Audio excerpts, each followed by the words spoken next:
بسم الله الرحمن الرحيم. يا أيها الذين آمنوا أوفوا بالعقود.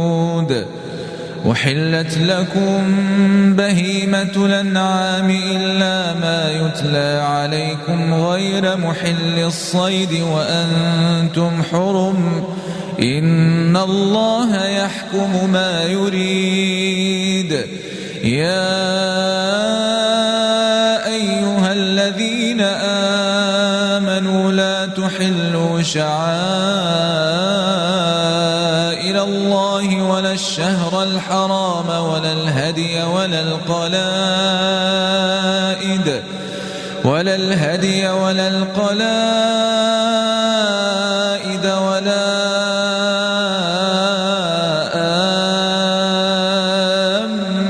البيت الحرام يبتغون فضلا من ربهم ورضوانا.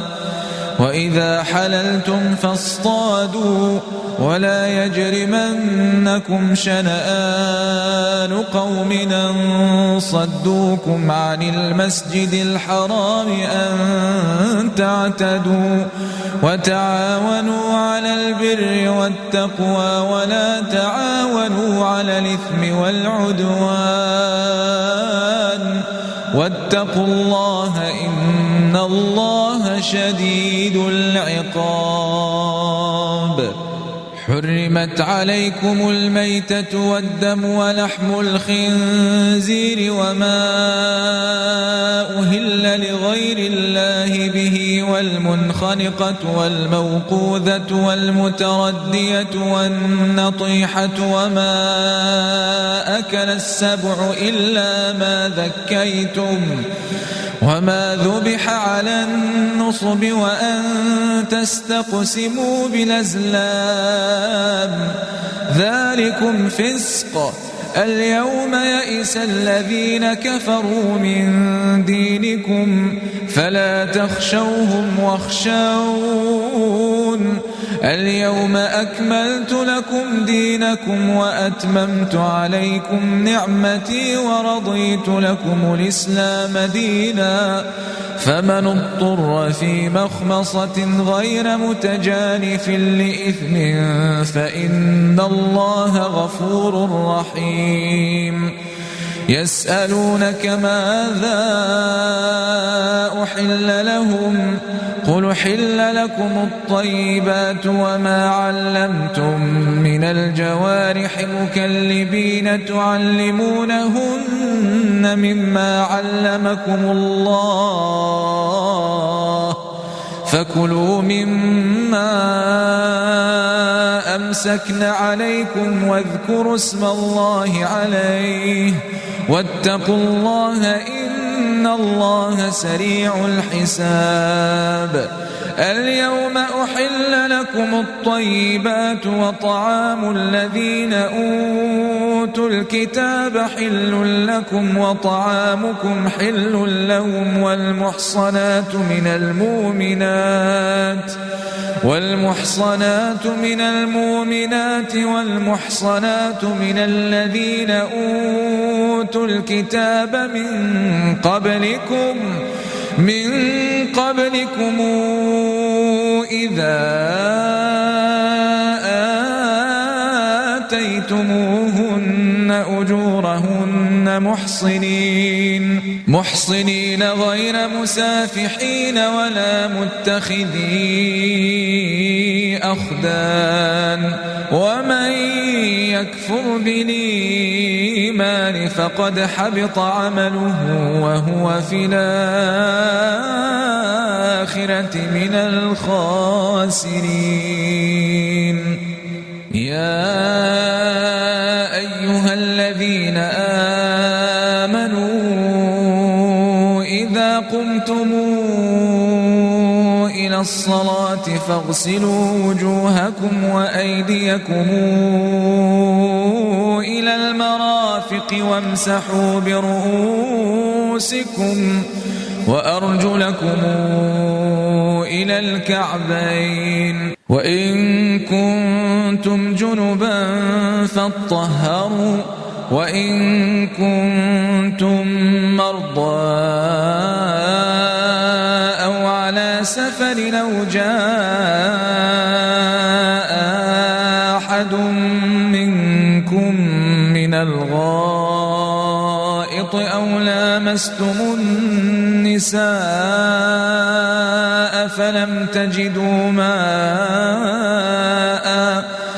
فلم تجدوا ماء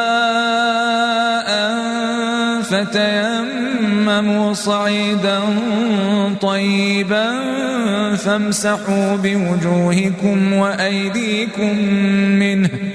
ما يريد الله ليجعل عليكم من حرج ولكن يريد ليطهركم وليتم نعمته عليكم لعلكم تشكرون واذكروا نعمة الله عليكم وميثاقه الذي واثقكم به إذ قلتم سمعنا وأطعنا واتقوا الله إن الله عليم بذات الصدور يا أيها الذين آمنوا كونوا قوامين لله شهداء بالقسط ولا يجرمنكم شنآن قوم على ألا تعدلوا اعدلوا هو أقرب للتقوى واتقوا الله إن الله خبير بما تعملون وعد الله الذين آمنوا وعملوا الصالحات لهم مغفرة وأجر عظيم والذين كفروا وكذبوا بآياتنا أولئك أصحاب الجحيم يا أيها الذين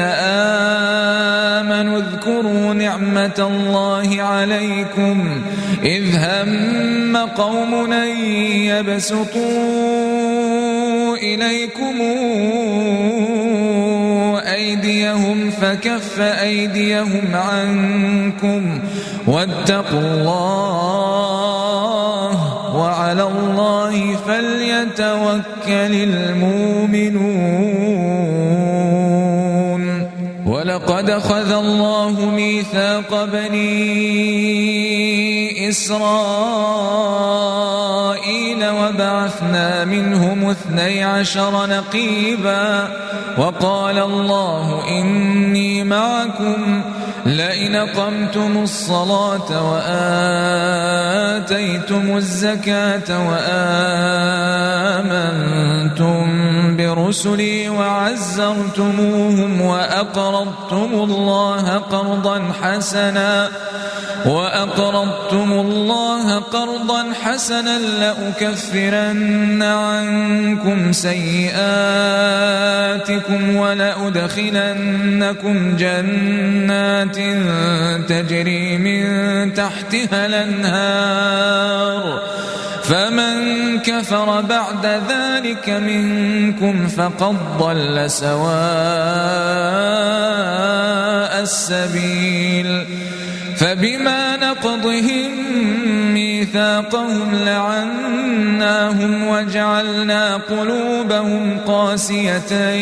يحرفون الكلم عن مواضعه ونسوا حظا مما ذكروا به ولا تزال تطلع على خائنة منهم إلا قليلا منهم فاعف عنهم واصفح إن الله يحب المحسنين ومن الذين قالوا إنا نصارى أخذنا ميثاقهم ميثاقهم فنسوا حظا مما ذكروا به فأغرينا بينهم العداوة والبغضاء إلى يوم القيامة وسوف ينبئهم الله بما كانوا يصنعون. يا أهل الكتاب قد جاءكم رسولنا يبين لكم كثيرا مما كنتم تخفون من الكتاب ويعفو عن كثير. قد جاءكم من الله نور وكتاب مبين يهدي به الله من اتبع رضوانه سبل السلام ويخرجهم من الظلمات إلى النور بإذنه ويهديهم إلى صراط مستقيم. لقد كفر الذين قالوا إن الله هو المسيح ابن مريم قل فمن يملك من الله شيئا إن أراد أن يهلك المسيح ابن مريم وأمه ومن في الأرض جميعا ولله ملك السماوات والأرض وما بينهما يخلق ما يشاء والله على كل شيء قدير. وقالت اليهود والنصارى نحن أبناء الله وأحباؤه قل فلم يعذبكم بذنوبكم بل أنتم بشر ممن خلق يغفر لمن يشاء ويعذب من يشاء ولله ملك السماوات والأرض وما بينهما وإليه المصير. يا أهل الكتاب قد جاءكم رسولنا يبين لكم على فترة من الرسل أن تقولوا ما جاءنا من بشير ولا نذير فقد جاءكم بشير ونذير والله على كل شيء قدير. وإذ قال موسى لقومه يا قوم اذكروا نعمة الله عليكم إذ جعل فيكم أنبياء وجعلكم ملوكا وآتاكم ما لم يؤت أحدا من العالمين. يا قوم ادخلوا الأرض المقدسة التي كتب الله لكم ولا ترتدوا على أدباركم فتنقلبوا خاسرين. قالوا يا موسى إن فيها قوما جبارين وإنا لن ندخلها حتى يخرجوا منها فإن يخرجوا منها فإنا داخلون. قال رجلان من الذين يخافون أنعم الله عليهم ادخلوا عليهم الباب فإذا دخلتموه فإنكم غالبون وعلى الله فتوكلوا إن كنتم مؤمنين. قالوا يا موسى إنا لن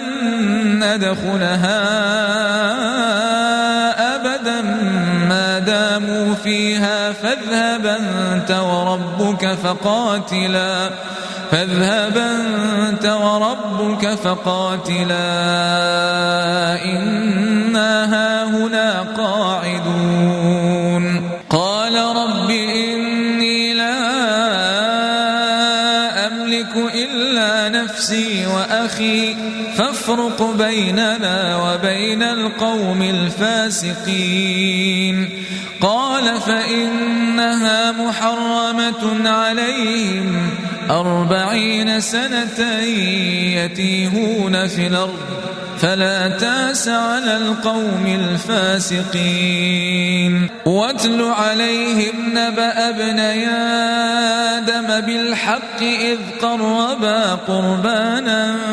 فتقبل من أحدهما ولم يتقبل من الآخر قال لأقتلنك قال إنما يتقبل الله من المتقين لئن بسطت إلي يدك لتقتلني ما أنا بباسط يدي إليك لأقتلك إني أخاف الله رب العالمين إني أريد أن تبوء بإثمي وإثمك فتكون من أصحاب النار وذلك جزاء الظالمين فطوعت له نفسه قتل أخيه فقتله فأصبح من الخاسرين فبعث الله غرابا يبحث في الأرض ليريه كيف يواري سوءة أخيه قال يا ويلتى أعجزت أن أكون مثل هذا الغراب فأواري سوءة أخي فأصبح من النادمين من أجل ذلك كتبنا على بني إسرائيل أنه من قتل نفسا بغير نفس أو فساد في الأرض فكأنما قتل الناس جميعا ومن أحياها فكأنما أحيا الناس جميعا ولقد جاءتهم رسلنا بالبينات ثم إن كثيرا منهم بعد ذلك في الأرض لمسرفون إنما جزاء الذين يحاربون الله ورسوله ويسعون في الأرض فسادا أن يقتلوا أو يصلبوا أو تقطع أيديهم وأرجلهم من خلاف أو ينفوا من الأرض ذلك لهم خزي في الدنيا ولهم في الآخرة عذاب عظيم إلا الذين تابوا من قبل أن تقدروا عليهم فاعلموا أن الله غفور رحيم يا أيها الذين آمنوا اتقوا الله وابتغوا إليه الوسيلة وجاهدوا في سبيله لعلكم تفلحون إن الذين كفروا لو أن لهم ما في الأرض جميعا ومثله معه ليفتدوا به من عذاب يوم القيامة ما تقبل منهم ولهم عذاب أليم يريدون أن يخرجوا من النار وما هم بخارجين منها ولهم عذاب مقيم والسارق والسارقة فاقطعوا أيديهما جزاء بما كسبا نكالا من الله والله عزيز حكيم. فمن تاب من بعد ظلمه وأصلح فإن الله يتوب عليه إن الله غفور رحيم. ألم تعلم أن الله له ملك السماوات والأرض يعذب من يشاء ويغفر لمن يشاء والله على كل شيء قدير. يا أيها الرسول لا يحزنك الذين يسارعون في الكفر من الذين قالوا آمنا بأفواههم ولم تؤمن قلوبهم ومن الذين هادوا سماعون للكذب سماعون لقوم آخرين لم ياتوك يحرفون الكلم من بعد مواضعه يقولون إن أوتيتم هذا فخذوه وإن لم تؤتوه فاحذروا ومن يرد الله فتنته فلن تملك له من الله شيئا أولئك الذين لم يرد الله أن يطهر قلوبهم لهم في الدنيا خزي ولهم في الآخرة عذاب عظيم. سماعون للكذب أكالون للسحت فإن جاءوك فاحكم بينهم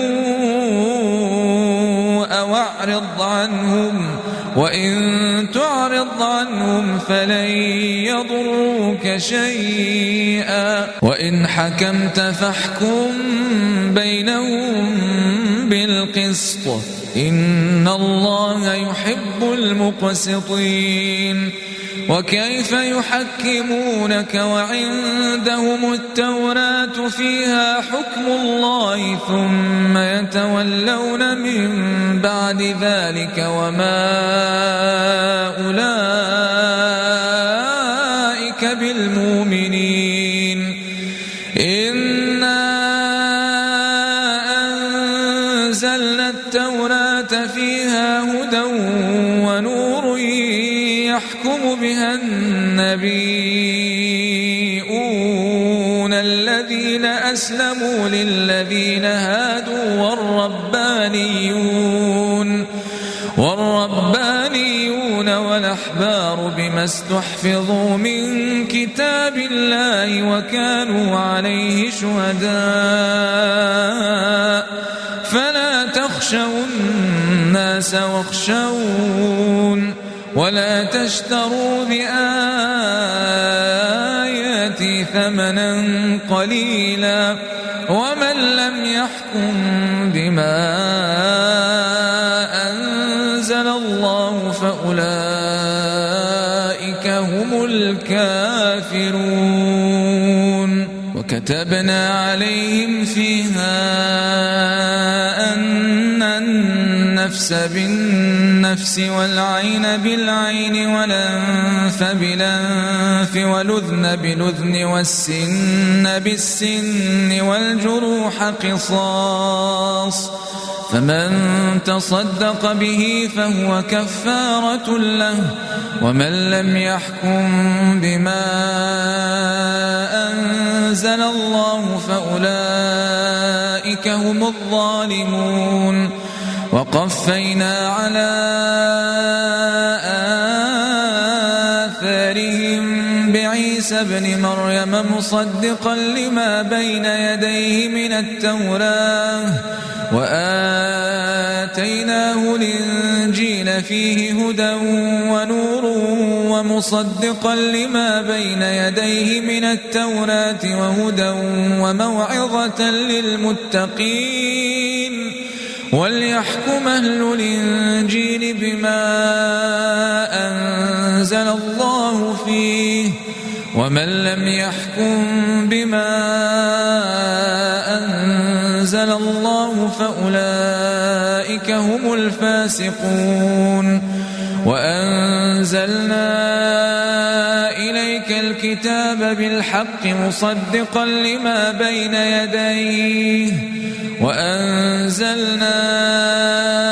إليك الكتاب بالحق مصدقا لما بين يديه من الكتاب ومهيمنا عليه فاحكم بينهم بما أنزل الله ولا تتبع أهواءهم عما جاءك من الحق لكل جعلنا منكم شرعة ومنهاجا ولو شاء الله لجعلكم أمة واحدة ولكن ليبلوكم فيما آتاكم فاستبقوا الخيرات إلى الله مرجعكم جميعا فينبئكم بما كنتم فيه تختلفون وأنحكم بينهم بما أنزل الله ولا تتبع أهواءهم واحذرهم أن يفتنوك عن بعض ما أنزل الله إليك فإن تولوا فاعلم أنما يريد الله أن يصيبهم ببعض ذنوبهم وإن كثيرا من الناس لفاسقون أفحكم الجاهلية يبغون ومن أحسن من الله حكما لقوم يوقنون يا أيها الذين آمنوا لا تتخذوا اليهود والنصارى أولياء بعضهم أولياء بعض ومن يتولهم منكم فإنه منهم إن الله لا يهدي القوم الظالمين فترى الذين في قلوبهم مرض يسارعون فيهم يقولون نخشى أن تصيبنا دائرة فعسى الله أن يأتي بالفتح أو أمر من عنده فيصبحوا على ما أسروا في أنفسهم نادمين يقول الذين آمنوا أهؤلاء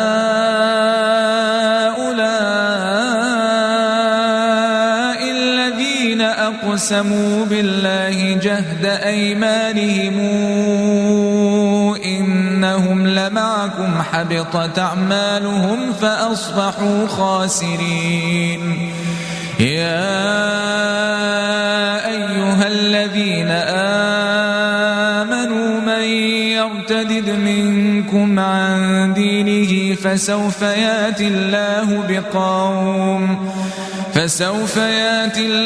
بقوم يحبهم ويحبونه أذلة على المؤمنين أعزة على الكافرين يجاهدون في سبيل الله ولا يخافون لومة لائم ذلك فضل الله يؤتيه من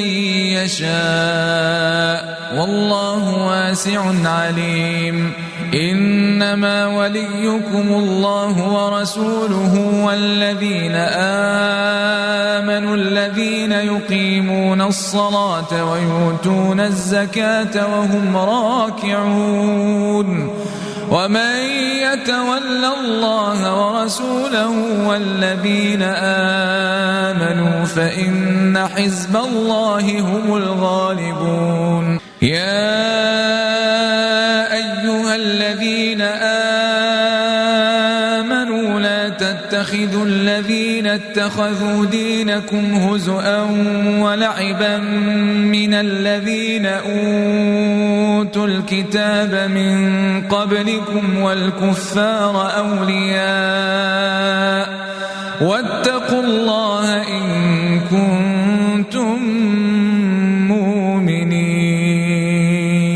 وإذا ناديتم إلى الصلاة اتخذوها هزؤا ولعبا ذلك بأنهم قوم لا يعقلون قل يا أهل الكتاب هل تنقمون منا إلا أن آمنا بالله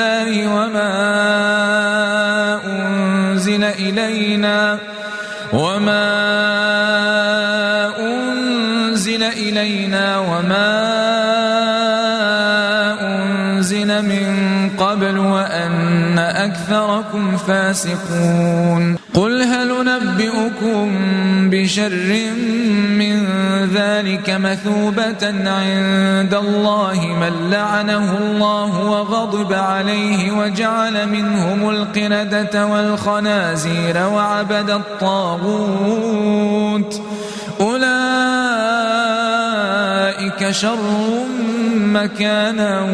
وأضل عن سواء السبيل وإذا جاءوكم قالوا آمنا وقد دخلوا بالكفر وهم قد خرجوا به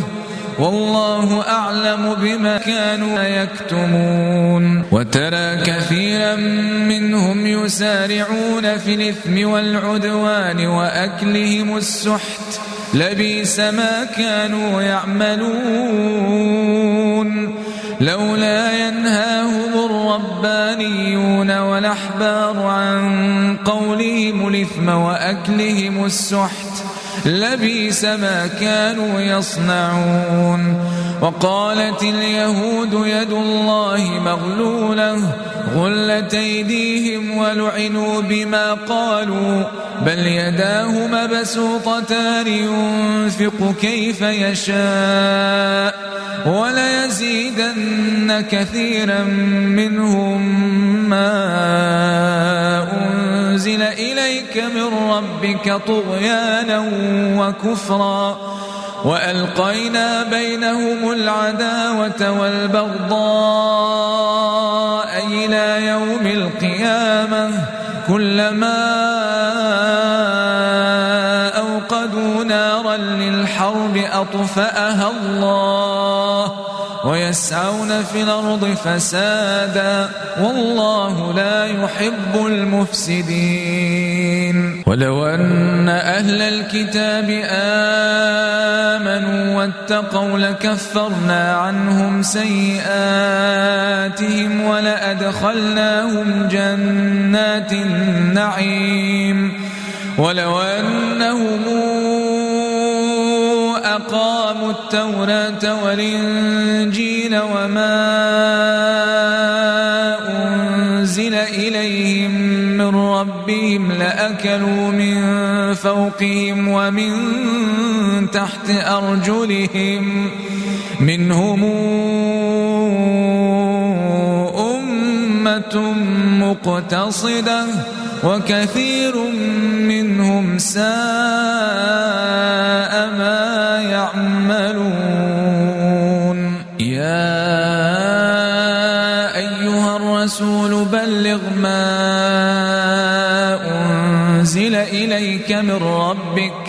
وإن لم تفعل فما بلغت رسالاته والله يعصمك من الناس إن الله لا يهدي القوم الكافرين قل يا أهل الكتاب لستم على شيء حتى تقيموا التوراة والإنجيل وما أنزل إليكم من ربكم وليزيدن كثيرا منهم ما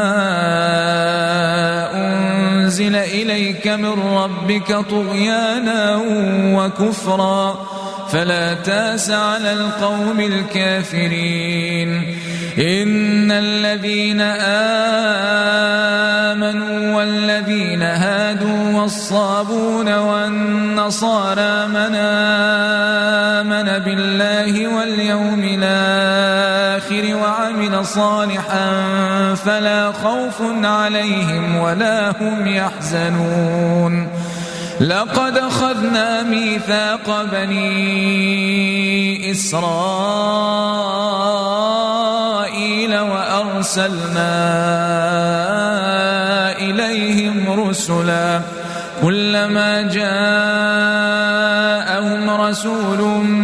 بما لا تهوى أنفسهم فريقا كذبوا وفريقا يقتلون وحسبوا ألا تكون فتنة فعموا وصموا ثم تاب الله عليهم ثم عموا وصموا كثير منهم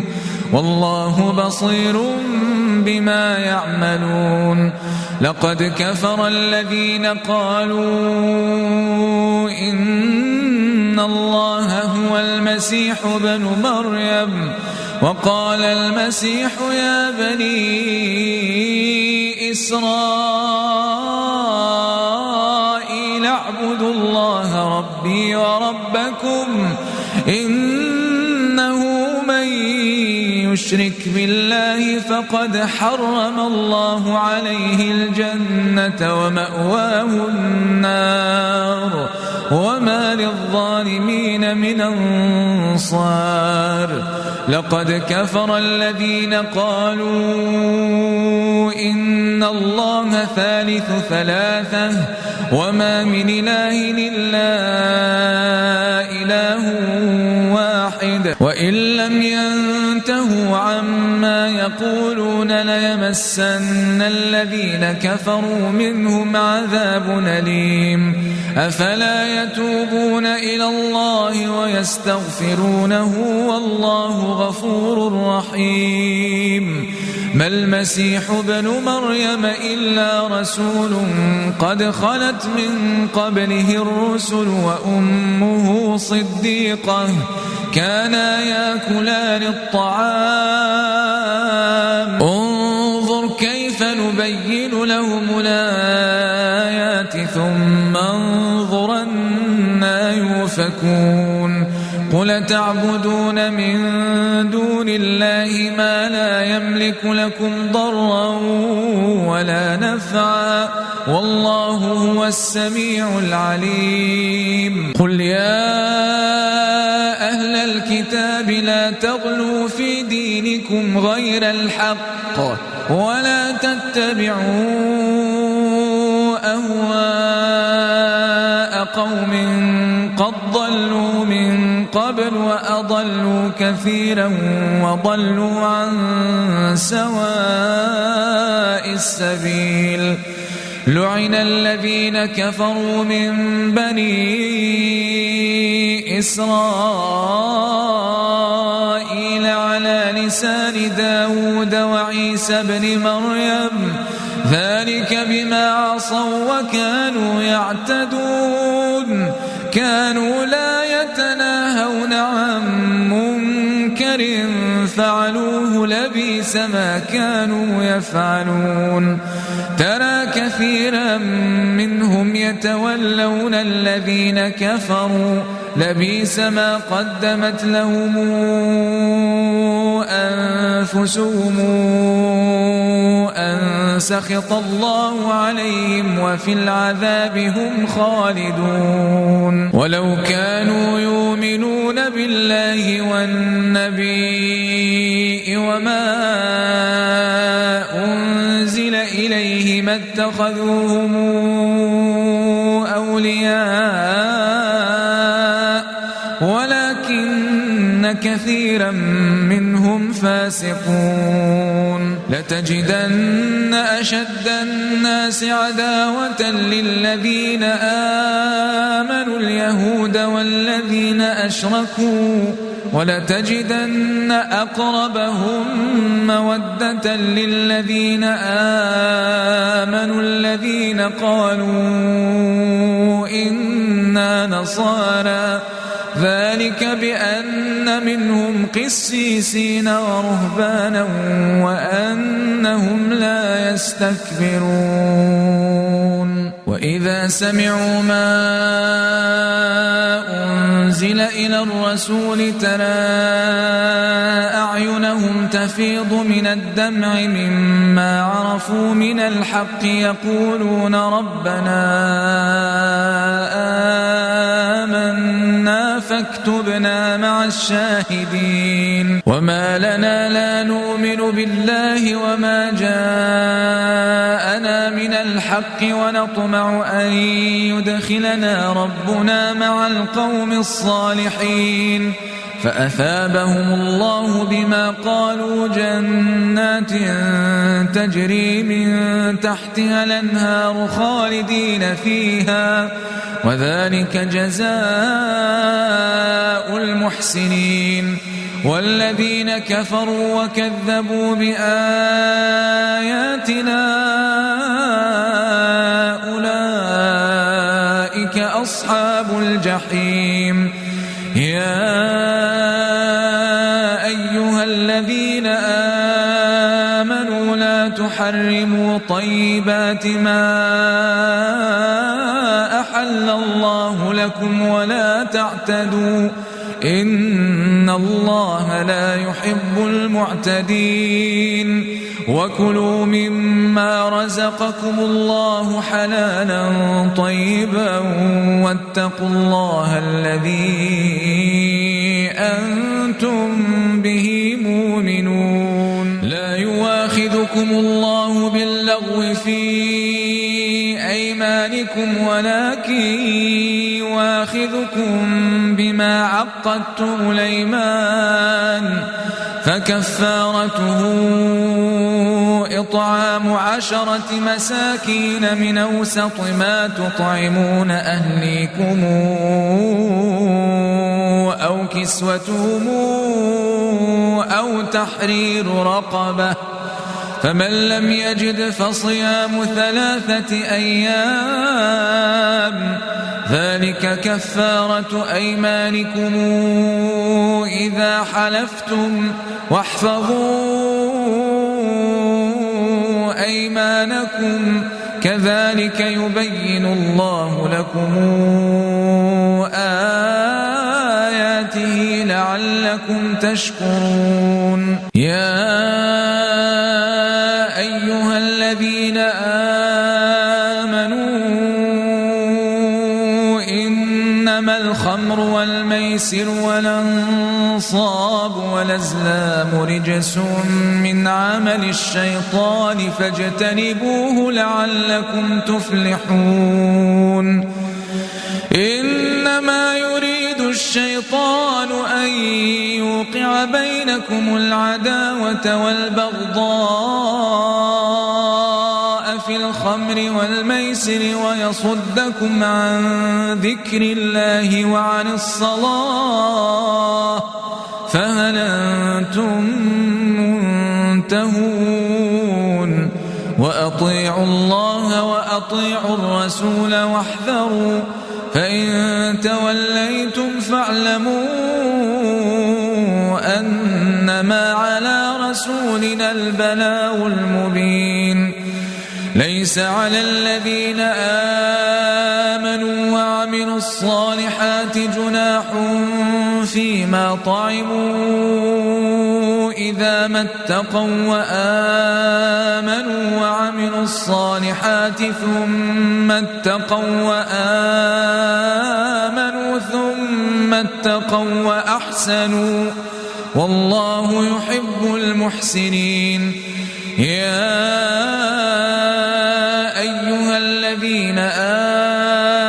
آمنوا ليبلونكم الله بشيء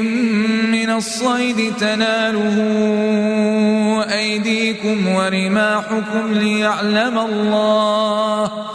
ليعلم الله من يخافه بالغيب فمن اعتدى بعد ذلك فله عذاب أليم. يا أيها الذين آمنوا لا تقتلوا الصيد وأنتم حرم ومن قتله منكم متعمدا فجزاء مثل ما قتل من النعم يحكم به ذوى عدل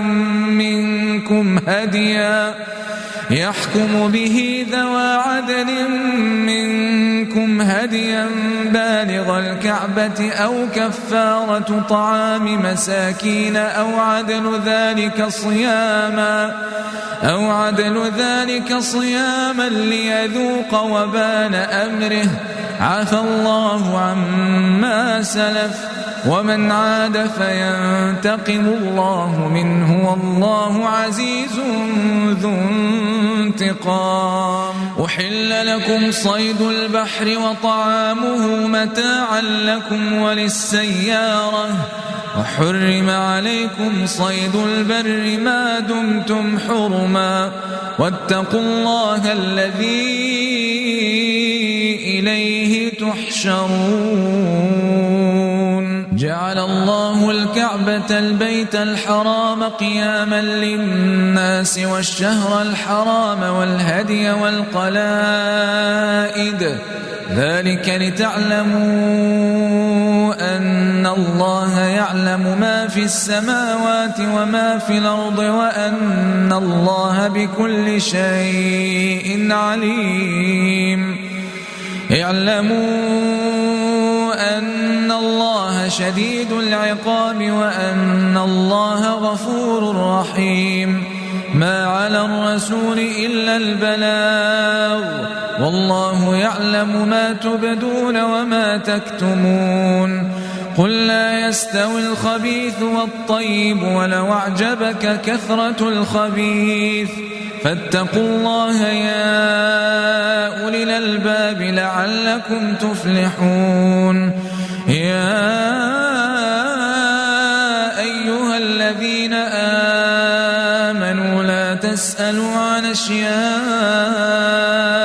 إن تبد لكم تسؤكم وإن تسألوا عنها حين ينزل القرآن تبد لكم عفى الله عنها والله غفور حليم. قد سألها قوم من قبلكم ثم أصبحوا بها كافرين. ما جعل الله من بحيرة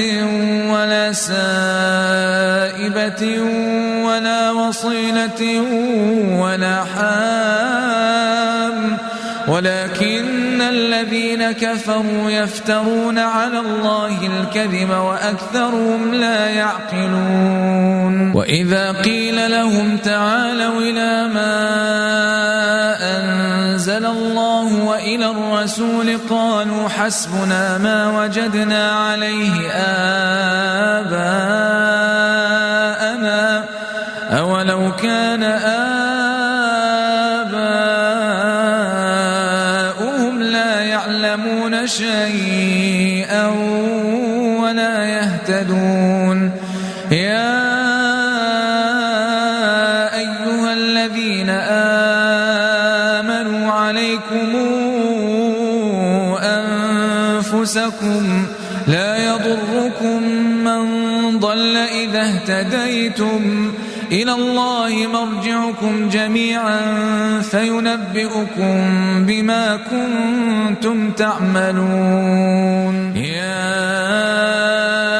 أيها الذين آمنوا شهادة بينكم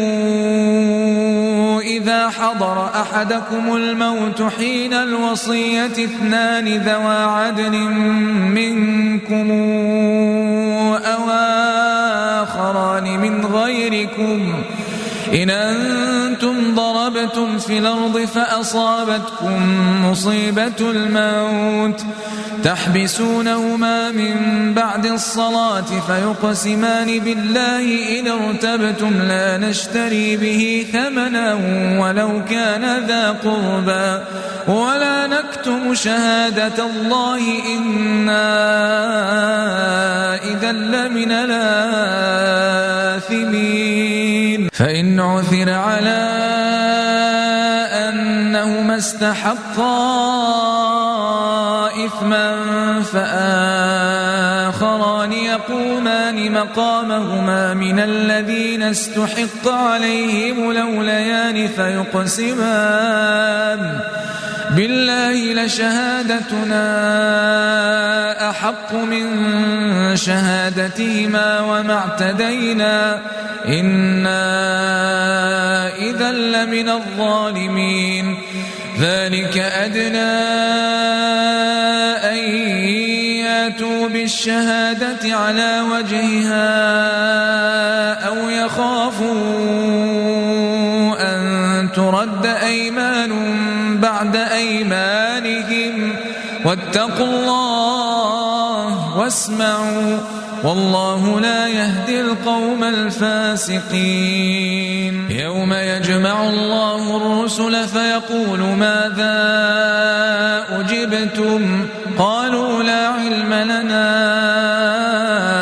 إنك أنت علام الغيوب. إذ قال الله يا عيسى ابن مريم اذكر نعمتي عليك وعلى والدتك إذ أيدتك بروح القدس تكلم الناس في المهد وكهلا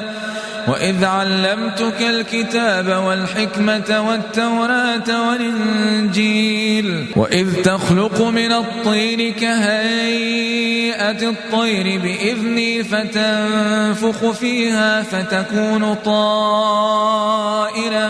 بإذني وتبرئ الأكمه والأبرص بإذني وإذ تخرج الموتى بإذني وإذ كففت بني إسرائيل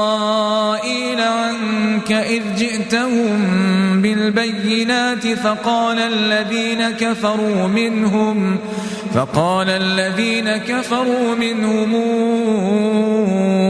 إن هذا إلا سحر مبين. وإذا أوحيت إلى الحواريين أن آمنوا بي وبرسولي قالوا آمنا واشهد بأننا مسلمون. إذ قال الحواريون يا عيسى ابن مريم هل يستطيع ربك أن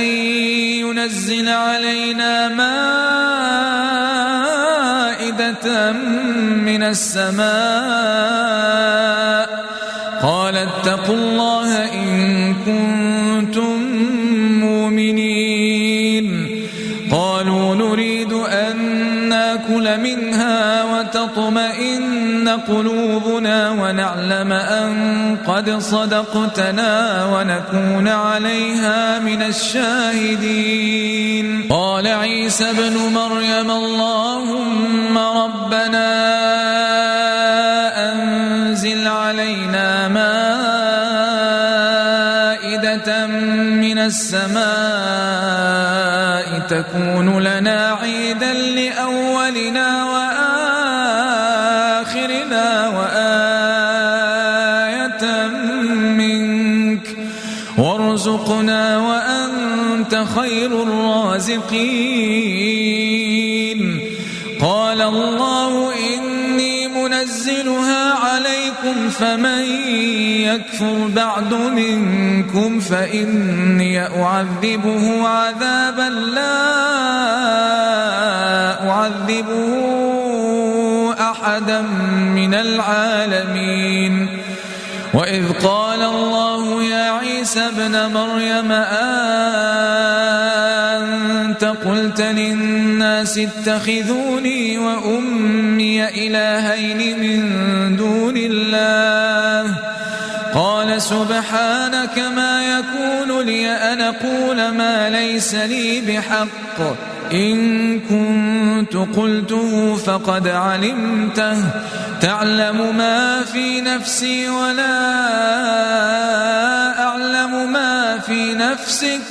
إنك أنت علام الغيوب. ما قلت لهم إلا ما أمرتني به أن اعبدوا الله ربي وربكم وكنت عليهم شهيدا ما دمت فيهم فلما توفيتني كنت أنت الرقيب عليهم وأنت على كل شيء شهيد. إن تعذبهم فإنهم عبادك وإن تغفر لهم فإنك أنت العزيز الحكيم. قال الله هذا يوم ينفع الصادقين صدقهم لهم جنات تجري من تحتها الأنهار خالدين فيها